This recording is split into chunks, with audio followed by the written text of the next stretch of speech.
हरे कृष्णा। स्वागत है आप सभी का Krishna conscious books YouTube channel पे। एंड हम आज व्रजमंडल दर्शन बुक रीड करने वाले हैं, जो कि परम पूज्य श्रील लोकनाथ स्वामी महाराज द्वारा लिखा गया है। तो आज हम परिक्रमा का 27वां दिन रीड करने वाले हैं, जहां हम दाऊजी से ब्रह्मांड घाट तक की यात्रा करेंगे। तो आइए हम सभी इस शुभ यात्रा का आरंभ करते हैं। दाऊजी हमारे परिक्रमा का सबसे दक्षिण पड़ाव था और आज हम उत्तर पश्चिम की ओर चलते हुए मथुरा की ओर लौटना आरंभ करेंगे। पूरी परिक्रमा के दौरान हमने श्री कृष्ण पुस्तक में वर्णित विभिन्न वस्तुओं की धुंधली झलक देखी।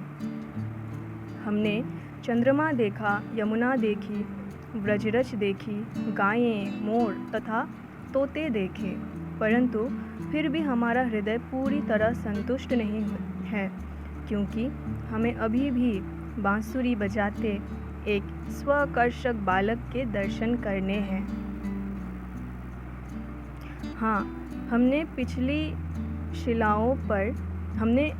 शिलाओं पर श्री कृष्ण के चरण कमलों के चिन्ह अवश्य देखे हैं और उन कुंडों में स्नान किया है जहाँ वे जल क्रीड़ाएँ किया करते थे।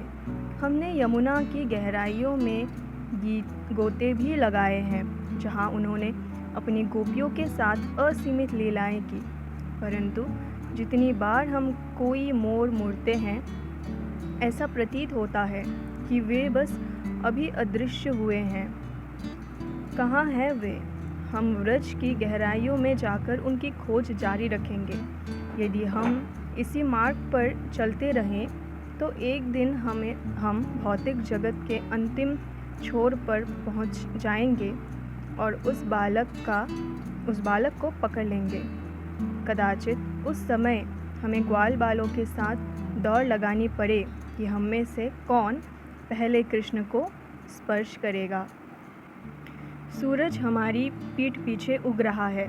दाऊजी से निकलकर हम खेतों से होते हुए कच्ची सड़कों पर चलने लगे। व्रजरज शीतल तथा कोमल है और पैरों को अत्यंत सुखद प्रतीत होती है। जूते पहनने वाले भक्त नहीं जानते कि वे स्वयं को किस दिव्य सुख से वंचित रख रहे हैं। रज का स्पर्श हमें धाम से जोड़ता है। जब हमारे पैर रज में धंसते हैं तो लगता है मानो धाम हमें स्वीकार कर रहा है। दूसरी ओर पक्की सड़कें कठोर होती हैं।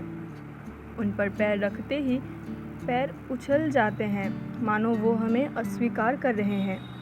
लगभग 1.5 घंटा सीधा चलने के बाद हम बाएं मुड़े और यमुना तट पर बने चिंताहरण घाट की ओर चले।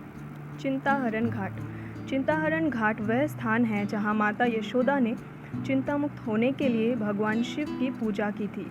चिंताहरण, यहाँ शिवजी का एक मंदिर है जहाँ वे चिंताहरण महादेव कहलाते हैं। माता यशोदा सदैव अपने पुत्र के लिए चिंतित रहती थी और क्षेत्रपाल होने के नाते यह शिवजी का उत्तरदायित्व था कि वे सारे अवंचित तत्वों को व्रज से बाहर रखे।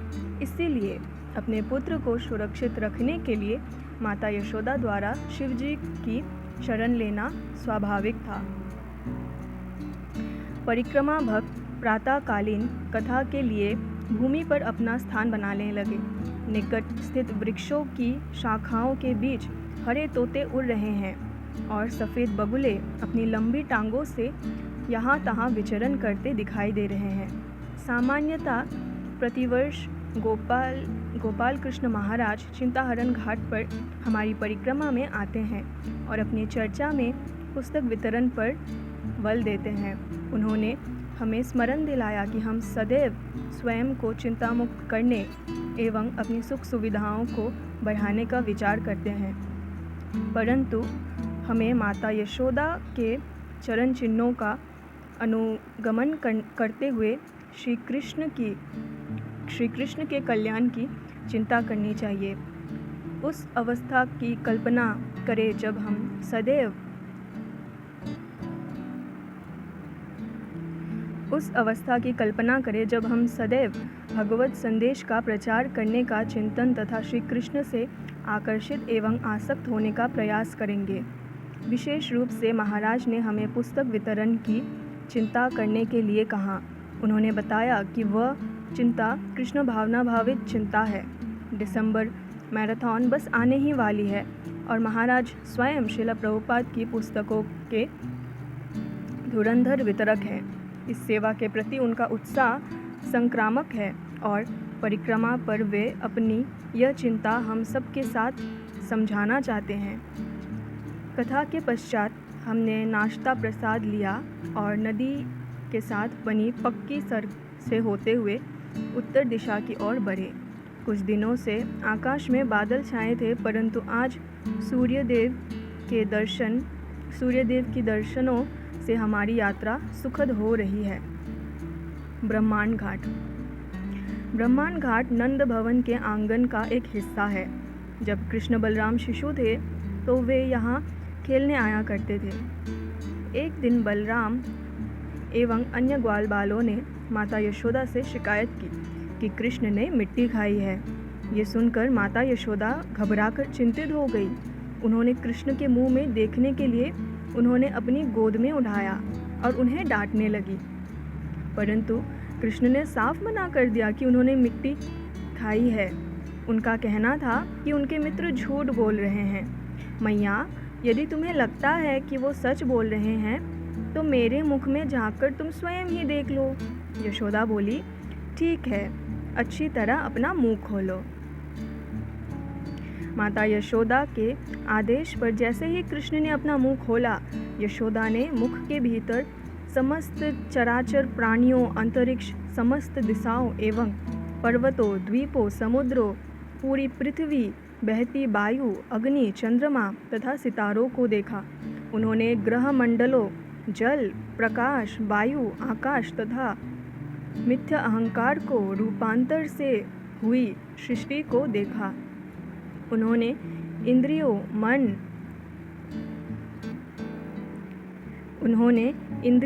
मन, तन्मात्राओं तथा सत्व, रजस एवं तमस, इन तीनों गुणों को भी देखा। उन्होंने जीवात्मा के लिए निर्धारित काल अवधि, जीव के सहज स्वभाव तथा विभिन्न कर्मों के फल देखे। उन्होंने इच्छाएं तथा विभिन्न प्रकार के चर अचर शरीर देखे। सृष्टि के इन विविध पहलुओं के साथ स्वयं एवं वृंदावन धाम को देखकर वो सशंकित तथा अपने पुत्र के स्वभाव के विषय में भयभीत हो उठी। यशोदा माता ने इस स्थान पर अपने पुत्र के मुख में संपूर्ण ब्रह्मांड के दर्शन किए, इसीलिए यह स्थान ब्रह्मांड घाट कहलाया। माता यशोदा ने जो देखा, सहज वात्सल्य स्नेह के कारण उन्होंने उस पर विश्वास नहीं हुआ। उन्हें लगा कि कहीं वे स्वप्न तो नहीं देख रही, परंतु वो सपना कैसे हो सकता है। वे दिन के समय नदी किनारे बैठी हैं और उनकी आंखें पूरी खुली हैं। कदाचित उन्हें किसी देवता ने मुंह में डाल दिया होगा, परंतु इसकी संभावनाएं भी नहीं है। वे विचार करने लगी, मैं एक सीधी सादी ग्वालिन हूँ और देवताओं से मेरा कोई संबंध नहीं है। मुझे ये सब दिखाकर भला उन्हें क्या प्राप्त होगा। इसके बाद माता यशोदा विचार करने लगी कि कहीं उन्होंने भ्रमवश वे सब दृश्य तो नहीं देखे। फिर इसकी संभावनाओं को भी नकारते हुए वे विचार करने लगी कि उनका स्वास्थ्य अच्छा है और वे अच्छी तरह सोच समझ सकती हैं, इसीलिए भ्रमित होने का प्रश्न नहीं उठता। अंततः वे इसी निष्कर्ष पर पहुंची कि वो सब दृश्य उन्हें कृष्ण की अद्भुत शक्ति के परिमाण स्वरूप दिखाई दिए हैं। यह विचार करके उन्होंने अपने पुत्र की रक्षा हेतु पूर्ण पुरुषोत्तम भगवान को प्रणाम किया। इस प्रसंग में श्रील प्रभुपाद का तात्पर्य अत्यंत शिक्षाप्रद है। वे लिखते हैं, सरल हृदय स्त्री होने के नाते माता यशोदा अपनी दृष्टि का वास्तविक कारण नहीं खोज सकी, इसलिए मातृत्व स्नेहवश उन्होंने अपने पुत्र की रक्षा हेतु केवल परम भगवान को प्रणाम किया। भगवान को प्रणाम करने के अतिरिक्त वे अन्य कुछ ना कर सकी। हमें परम कारण को तर्क वितर्क से समझने का प्रयास नहीं करना चाहिए। जब भी हमारे जीवन में ऐसी समस्या आए जिसका हम कोई कारण दिखाई नहीं देता, हमारे पास भगवान की शरण लेने तथा सम्मानपूर्वक उन्हें प्रणाम करने के अतिरिक्त अन्य कोई विकल्प नहीं होता। तब हमारी स्थिति सुरक्षित हो जाती है। इस घटना में यशोदा माता ने भी इसी पद्धति को अपनाया। चाहे कुछ भी हो, किसी भी घटना का परम कारण पूर्ण पुरुषोत्तम भगवान ही है। यद्यपि इस लीला के दौरान माता यशोदा ने श्री कृष्ण की परम सत्ता की एक झलक देखी और स्वयं को उनकी सेविका रूप में उनके अधीन देखा, तथापि योग माया के प्रभाव से वे शीघ्र ही सब कुछ भूल गईं। पुनः वात्सल्य प्रेम से ओतप्रोत वे स्नेहपूर्वक अपने पुत्र का चुंबन करने लगी। यहाँ एक सुंदर मंदिर है जहाँ श्री कृष्ण के मनमोहक काले विग्रह के दर्शन किए जा सकते हैं। मंदिर प्रांगण के एक और कुछ विक्रेता पैरों के आकार की छोटी छोटी गोलियां बेच रहे हैं। ये ब्रह्मांड घाट की उसी मिट्टी से बनी है जिसे कृष्ण ने खाया था। भगवान का महाप्रसाद जानकर भक्तों ने वो पेरे खरीदे और उन्हें चाटने कुतरने लगे। भक्तों ने अपने मित्रों के लिए भी पर्याप्त मात्रा में वे पेरे खरीदे। यमुना तक जाने के लिए घाट पर चौड़ी सीढ़ियाँ बनी हैं। यहाँ यमुना गहरी तथा शीतल है।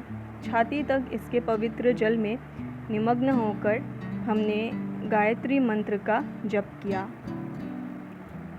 कुछ समय पश्चात हमने छायादार वृक्षों के नीचे अपना पड़ाव डाला। सूर्य की अग्निमय किरणें यमुना की सतह पर गिरकर प्रतिबिंबित होती हुई तट पर स्थित मेरे कक्ष को प्रकाश से आलोकित कर रही हैं। इस एकांत स्थान की शांतता व्यक्ति को अपनेपन की गहन अनुभूति प्रदान करती है। वृक्ष का सौंदर्य एवं उसकी शांतता, ये दोनों विशेष हैं और जाने अनजाने इस पवित्र भूमि में पहुंचकर विचरण करने वाला मनुष्य इस भौतिक ब्रह्मांड के अंतहीन अवगमन चक्र को पूरा कर लेता है। ब्रज में शांति है। ब्रज में हृदय को सुखद विश्राम प्राप्त होता है। संध्या आरती के समय यमुना की लहरों पर चंद्रमा का प्रतिबिंब स्पष्ट दिखाई देता है।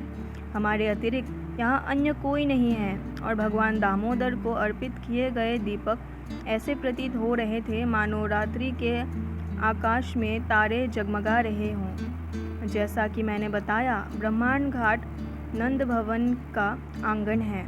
दामोदर लीला हमारे पड़ाव से लगभग 500 मीटर दूर उखलबंधन नामक स्थान पर हुई थी। हम परसों वहाँ जाएंगे। वस्तुतः हम उसी स्थान पर खड़े होकर दामोदर अष्टकम गा रहे हैं जहाँ भगवान श्री कृष्ण ने वह लीला की थी। आज दोपहर में हमने दामोदर लीला सुनने का आनंद लिया। श्रील विश्वनाथ चक्रवर्ती ठाकुर बताते हैं कि यह लीला दीपावली के दिन हुई, अर्थात हमारी परिक्रमा के 15वें दिन। उस दिन माता यशोदा ने देखा कि उनकी सारी सेविकाएं घर के विभिन्न कार्यों में व्यस्त हैं और इसीलिए वह अपने पुत्र के लिए स्वयं दही बिलोकर माखन निकालने लगी। मंथन करते हुए वे अपने पुत्र की बाल लीलाओं पर स्वरचित गीत गा रही थी। इसी बीच कमरे में सो रहे कृष्ण जाग उठे और वे अपनी माता का दुग्ध पीना चाहते थे। वे इतने भूखे थे कि उन्होंने माता को मंथन करने से रोकने के लिए अपने कर कमलों से मथनी को पकड़ लिया, जिससे माता उनकी ओर ध्यान दे सके।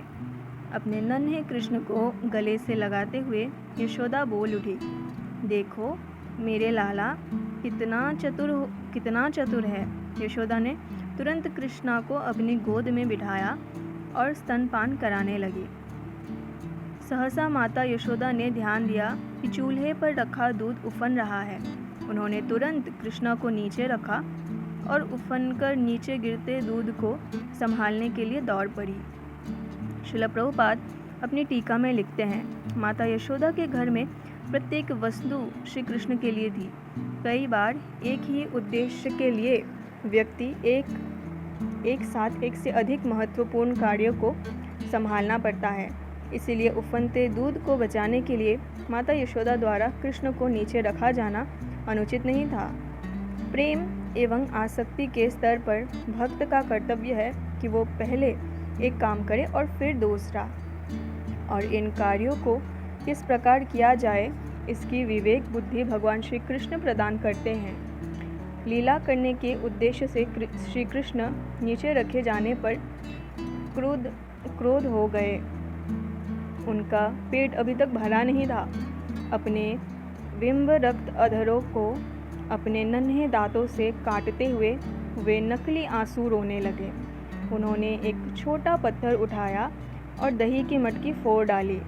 तब वे माखन खाने के लिए दूसरे कमरे में चले गए।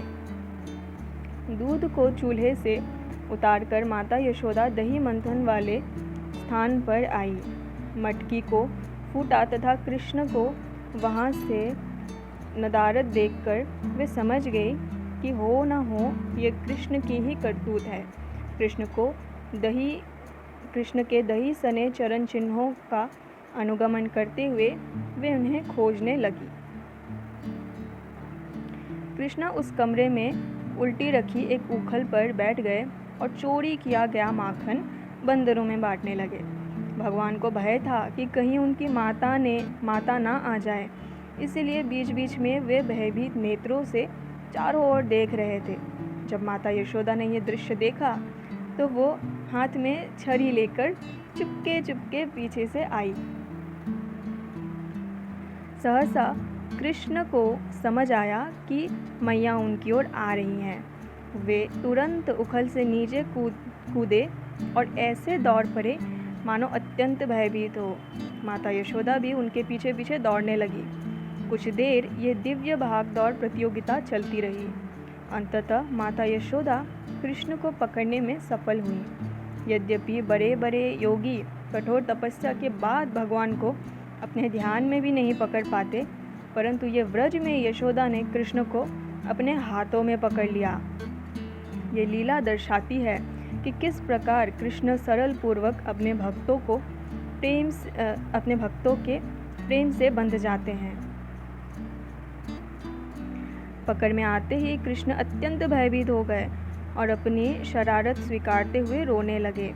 भगवान के आंसुओं में उनके नेत्रों में लगा काजल बहकर गिरने लगा, और जब उन्होंने अपने कर कमलों से अपने कोमल नेत्रों को मसला तो वो काजल उनके पूरे चेहरे पर फैल गया। माता यशोदा कृष्ण का हाथ पकड़कर मंद स्वर में उन्हें डांटने लगी, परंतु जब उन्होंने देखा कि कृष्ण अत्यंत भयभीत है तो उन्होंने अपनी छड़ी फेंक दी। श्रील जीव गोस्वामी माता एवं पुत्र के बीच हुए तर्क का वर्णन करते हैं। कृष्ण बोले, मैया मुझे मत मारो। छिपी मुस्कान लिए यशोदा ने कहा, परंतु तुम चोर हो। और इस प्रकार दोनों में झगड़ा होने लगा। हाँ, तुम चोरों के राजा हो। तुम्हारे पिता का पूरा वंश चोरों से भरा है। इस प्रकार माता माखन चुराने वाले अपने शिशु से तर्क करने लगी। माता यशोदा दही का मटका कैसे फूटा? कृष्ण, वो भगवान की लाठी से टूटा। माता यशोदा, अरे बंदरों को माखन किसने दिया? कृष्ण, जिसने बंदरों को बनाया है उसी ने दिया। तब अत्यधिक स्नेहवश यशोदा ने कृष्ण को उखल से बांधने का निश्चय किया, जिससे भयभीत होकर कृष्ण घर से बाहर ना चले जाएं। साथ ही वे नहीं चाहती थी कि कृष्ण और शरारत करे। यशोदा ने एक रस्सी ली और कृष्ण को बांधने लगी, परंतु वे रस्सी 2 उंगली छोटी रह गई। उन्हें आश्चर्य हुआ कि इतनी छोटी कमर के बालक के लिए इतनी बड़ी रस्सी छोटी पड़ गई। वे और रस्सी लाई और पहले रस्सी में जोड़ दी। यह देख वे विस्मित रह गई कि नई रस्सी जुड़ने पर भी रस्सी 2 उंगली छोटी थी। तब माता यशोदा ने तीसरा टुकड़ा जोड़ा, परंतु वह भी छोटी रह गई। एक के बाद एक उन्होंने घर की और फिर पूरे गांव की सारी रस्सियां जोड़ दी और अंततः गौशाला की गायों के रस्सियां भी जोड़ दी, परंतु परिणाम वही रहा। 2 उंगली की कसर। यशोदा माता की पड़ोसी सखियां यह पूरा दृश्य देखकर विस्मय में मुस्कुरा रही थी। शीघ्र ही यशोदा माता थक कर पसीना पसीना हो गई, परंतु अपनी माता की दुविधा एवं दृढ़ता को देखकर भगवान का कोमल हृदय द्रवित हो गया और वे स्वेच्छा से बंध गए। जब कृष्णा का मन यशोदा की थकान देखकर द्रवित हो गया तो वो केवल पहली 2 रस्सियों से ही बंध गए, अन्य सब रस्सियों की आवश्यकता नहीं पड़ी। इस प्रकार स्वराज श्री कृष्ण ने स्वेच्छा से अपने प्रेमी भक्तों के नियंत्रण में बंधने का दिव्य लीला रची। श्री कृष्ण स्वयं अपने तथा अपने भक्तों के आनंद में वृद्धि करने के लिए भक्तों के प्रेम के अधीन हो जाते हैं। श्रील विश्वनाथ चक्रवर्ती ठाकुर लिखते हैं, यशोदा अपने पुत्र को शिक्षा देना चाहती थी और इसीलिए अडिग बनी रहकर उन्होंने भगवान को बांधने का प्रयास नहीं छोड़ा। 2 उंगली का अंतर भक्तों के प्रयास तथा भगवान श्री कृष्ण की कृपा का इंगित करता है। भगवान की पूजा सेवा करते हुए भक्त के चरित्र में पाए जाने वाली भक्ति निष्ठा, दृढ़ श्रद्धा तथा भक्त के प्रयास को देखकर भगवान की कृपा को जन्म देने वाली स्वनिष्ठा भगवत कृपा कृष्ण को बांध देती है। इन दोनों के अभाव में यह रस्सी 2 उंगली छोटी रहेगी, परंतु जब भक्त निष्ठा एवं स्वनिष्ठा दोनों विद्यमान होती हैं तो भगवान को बांधा जा सकता है। इस लीला में कृष्ण ने यशोदा तथा संपूर्ण जगत को दिखाया कि उन्हें केवल प्रेम द्वारा बांधा जा सकता है। उखल से बंधे बंधे ही भगवान की दृष्टि आंगन में खड़े 2 विशाल अर्जुन वृक्ष पर गई। अपने पूर्व जन्म में वे दोनों कुबेर के पुत्र नल कुबेर तथा मणिग्रीव थे।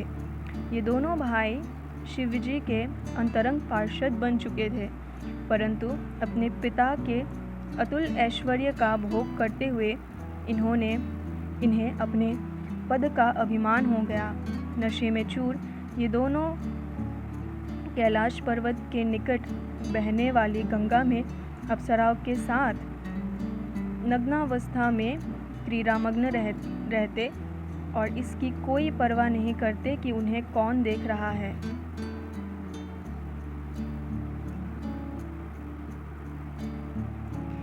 एक दिन नारद मुनि वहाँ से गुजरे। उन्हें देखते ही युवतियों ने लज्जावश और शाप के भय से अपने नग्न शरीर ढक लिए, परंतु नल कुबेर एवं मणिग्रीव ने उनकी ओर कोई ध्यान नहीं दिया। वे सुरा तथा अभिमान के नशे में इतने चूर थे कि उन्होंने नारद मुनि को देखते हुए भी अनदेखा कर उनकी उपेक्षा की। देवर्षि नारद को उनके ऊपर दया आ गई। वो बोले, कुबेर के ये 2 पुत्र इतने गिर गए हैं कि इन्हें इस बात का भी ध्यान नहीं है कि ये नग्न हैं। ये दोनों उन वृक्षों के समान रह रहे हैं जो सदैव नग्न रहते हैं। इस प्रकार किंचित क्रोधित होकर नारद मुनि ने उन्हें वृक्ष योनि में जन्म लेने का श्राप दे दिया। महान भक्त द्वारा दिए गए श्राप में भी कल्याण छुपा होता है। यद्यपि नल कुबेर एवं मणिग्रीव वृक्ष बनकर खड़े थे, तथापि नारद मुनि के प्रभाव से उन्हें अपने पूर्व जन्म के सारे कार्यों का स्पष्ट स्मरण था और वे निरंतर अपने करनी पर पश्चाताप करते रहते। श्राप देने के बाद नारद मुनि ने कहा कि देवताओं के 100 वर्ष बीतने के बाद वे दोनों अपने इस श्राप से मुक्त होंगे और प्रत्यक्ष भगवान श्री कृष्ण का दर्शन करेंगे। अर्थात उन्होंने श्राप के रूप में इन दोनों देवताओं को सुष्पप्त भक्ति जागृत होने का आशीर्वाद दिया। नारद मुनि के श्राप का स्मरण करते हुए शिशु कृष्ण अपने उखल को घसीटकर इन दोनों अर्जुन वृक्षों की ओर जाने लगे। उस समय उनके मन के विचारों का वर्णन श्रीमद् भागवतम में किया गया है।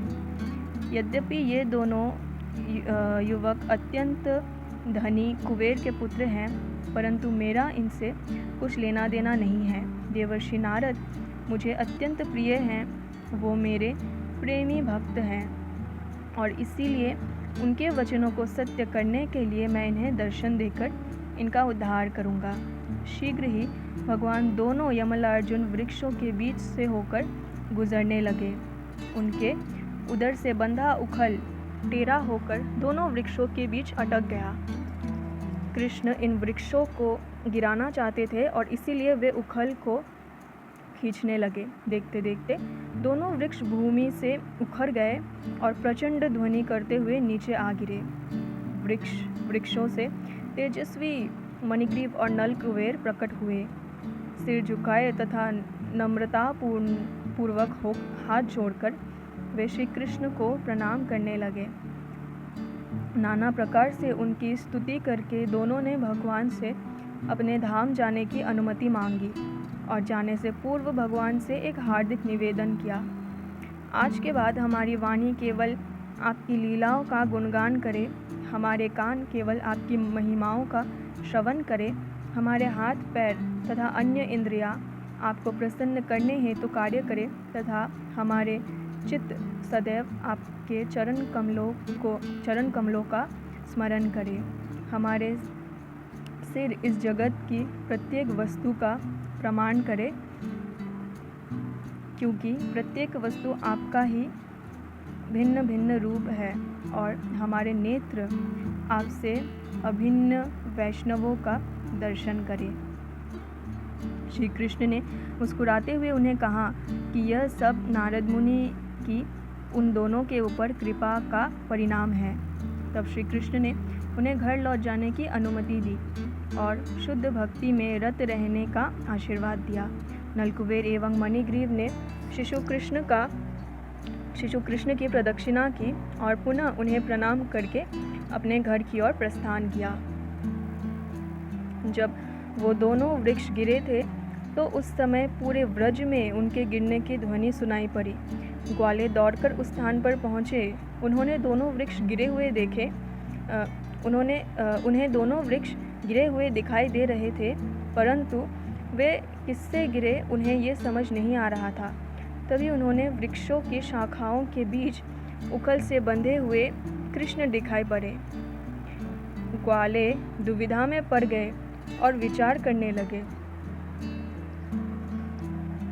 किसने इन विशाल वृक्षों को नीचे गिराया होगा? क्या कृष्ण ने गिराया है? परंतु यह असंभव है। कृष्ण के मित्रों ने उन लोगों को बताया कि कृष्ण ने ही उन वृक्षों को गिराया है और उन्होंने पूरा आंखों देखा हाल सुनाया। पुष्टि करते हुए उन्होंने कहा, हमने स्वयं अपनी आंखों से सब कुछ होते हुए देखा।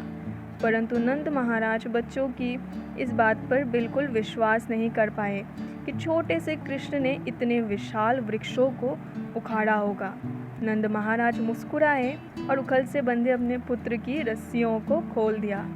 नलकुबेर एवं मणिग्रीव के उद्धार के कुछ समय पश्चात गोकुलवासी मिलकर कृष्ण की सुरक्षा के विषय में चर्चा करने लगे।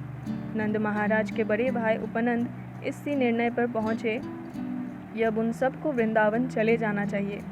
इस प्रकार जब श्री कृष्ण 3 वर्ष 4 महीने के थे, गोकुलवासी यमुना पार करके वृंदावन के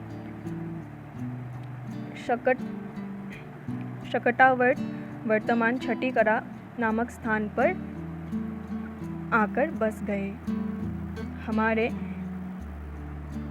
हमारे शयनकालीन कार्यक्रम के पश्चात भक्तगण रात्रि विश्राम करने से पहले कुछ समय एक साथ बिताते हैं। जो भक्त परिक्रमा के आरंभ से हमारे साथ हैं, वे उन भक्तों को अपने अनुभव बताते हैं जो बीच बीच में हमारी परिक्रमा से आकर जुड़े। उनका उत्साह संक्रामक है और उनके अनुभव सुनकर नवागुण तक इतने प्रेरित हुए कि उन्होंने भविष्य में कभी ना कभी आरंभ से अंत तक पूरी परिक्रमा करने का निश्चय किया। जो भक्त प्रत्येक वर्ष हमारे साथ आते हैं, उनके लिए हर बार की तरह इस वर्ष का अनुभव भी अत्यंत विशेष रहा। मुझे आशा है कि हम सब श्रील प्रभुपाद के चरण चिन्हों का अनुगमन करने के नवीन उत्साह एवं प्रेरणा लेकर यहाँ से जाएंगे और यहाँ से प्राप्त किए व्रज भाव को अपने अपने घरों, मंदिरों तथा देशों तक पहुँचाएंगे। जैसे जैसे अंतिम दिन निकट आ रहा है, अपरिहार्य विरह की पीड़ा तीव्र होती जा रही है। विश्राम घाट पर हमारे पहले स्नान का स्मरण करें। मानो समय उड़ रहा है। कहा जाता है कि सुख में समय उड़ता है। कौन सहमत नहीं होगा कि परिक्रमा के दौरान हमने जिस दिव्य आनंद का अनुभव किया है वो कुछ विशेष है। यद्यपि पिछले कुछ सप्ताहों में हमने अनेक तपस्याएं की, हमारी यही कामना है कि कार्तिक पुनः आरंभ हो जाए और हम मधुबन की ओर अपनी यात्रा आरंभ कर सके। हरि बोल। सो इसी के साथ हमारी 27वें दिन की परिक्रमा का अंत होता है और आप सभी हमारे साथ बने रहिएगा। कल हम 28वें दिन की परिक्रमा करेंगे। आप सभी प्लीज़ हमारे साथ इस व्रज मंडल दर्शन बुक रीडिंग में बने रहिएगा। हम सभी मिलकर इस कार्तिक मास का पूर्ण रूप से आनंद लेंगे इस ग्रंथ के रीडिंग सेशंस के through. Thank you so much for joining us today. Hare Krishna.